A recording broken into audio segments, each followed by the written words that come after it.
Hey, salut tout le monde, je se retrouve aujourd'hui pour une nouvelle vidéo sur BO3 et aujourd'hui on va parler des clés de cryptage.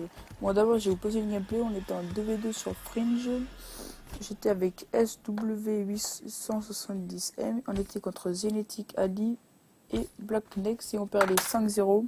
Est-ce qu'on va réussir à comeback? Vous allez voir ça dans le gameplay.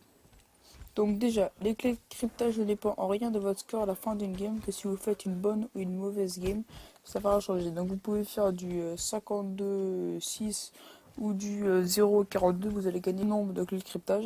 C'est seulement si vous gagnez ou vous perdez votre game. Donc si vous êtes modes, dans les modes à équipe, c'est que si vous gagnez avec l'équipe.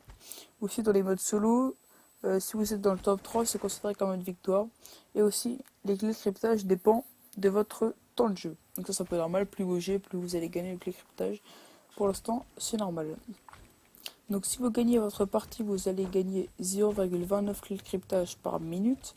Et si vous perdez, vous allez gagner 0,22 clés de cryptage par minute aussi. Et on considère les minutes où on joue, c'est-à-dire la mi-temps en domination, par exemple, ça compte pas. Ou par exemple en R&D, les comment ça s'appelle, les trucs entre les manches où il y a marqué le score et tout, ça compte pas. C'est que vraiment quand vous jouez. Et quand vous regardez les killcams, je crois que c'est considéré comme vous êtes dans le jeu. Donc en gros, si vous faites une partie de 10 minutes, en faisant une victoire, vous allez gagner 3 clés de cryptage et 2,2 clés de cryptage si vous faites une défaite. Donc c'est un peu lent.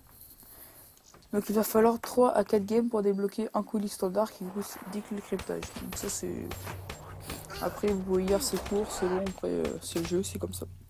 Mais ne jouez pas en point stratégique pour débloquer des clés de cryptage, car c'est que quand le timer est en route que vous allez débloquer des clés de cryptage. Donc en gros, quand vos alliés sont dans le point, vous n'allez pas débloquer de clés de cryptage et du coup vous allez débloquer des clés beaucoup plus lentement. Parce qu'en gros, dès que le timer stop, bah le jeu considère que vous n'êtes pas en train de jouer. C'est un petit bug du jeu. Et du coup, vous n'allez pas gagner le cryptage. Et c'est pareil en démolition. Si la bombe est plantée, vous n'allez pas débloquer des clés de cryptage. Du coup, si vous êtes avec des alliés qui poussent toujours, vous allez vous faire coup. En gros, faut pas jouer en démolition. Mais je pense qu'avec le patch là, un prochain patch qui va venir, normalement ça va être réglé, j'espère.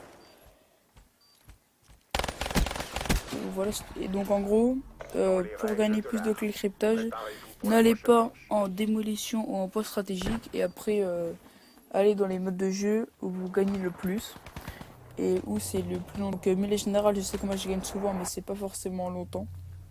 Donc après c'est comme vous voulez. Mais après domination et uplink c'est pas mal parce que c'est long.